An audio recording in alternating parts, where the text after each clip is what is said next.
ka gani ko bai kamata a ce na yi ma wannan abun ba. A matsayinka na ɗan saurayi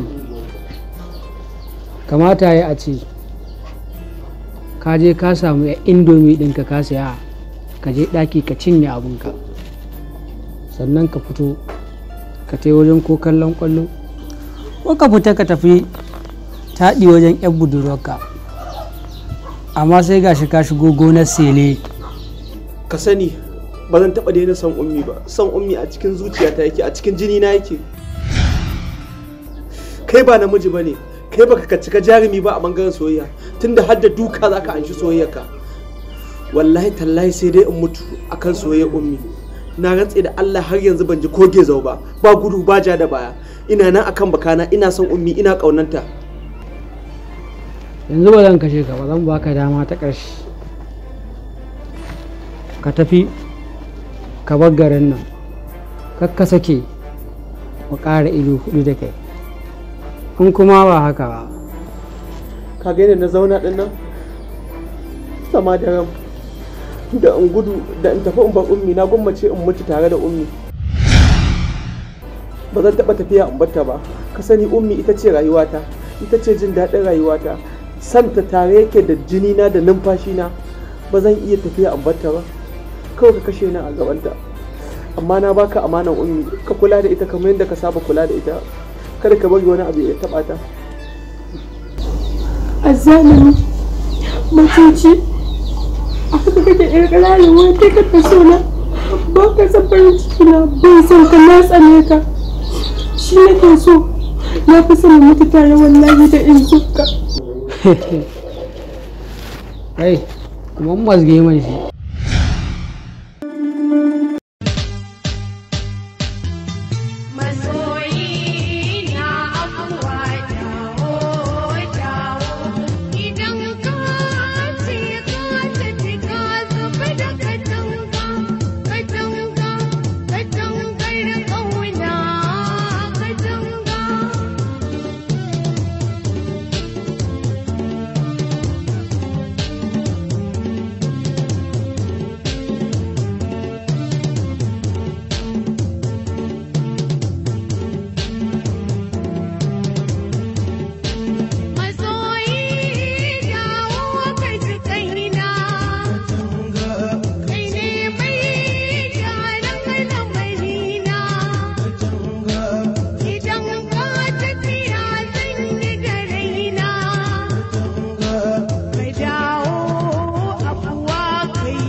Masoyi na kai da kai zai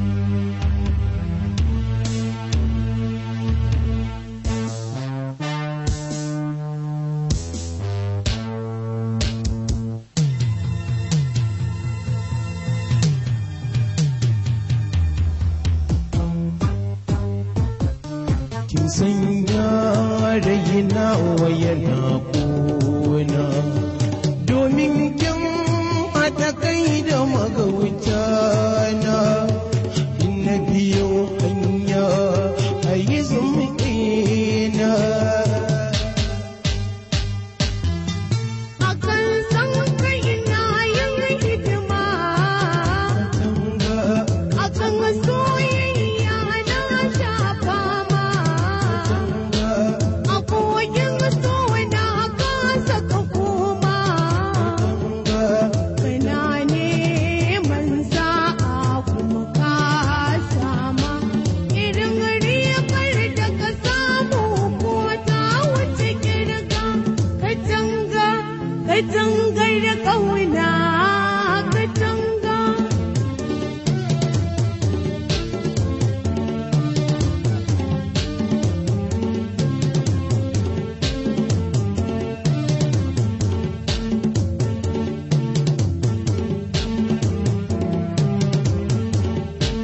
Bayaninki yana ƙarin ƙarfi, wutar ƙauna kin sance da kaifi, rijiyar bege kwaita da zurfi, a cin farkon haɗuwar mu da ke na tafi na fada a ciki kiya kwa kamar kin gacin ga katangar ƙauna.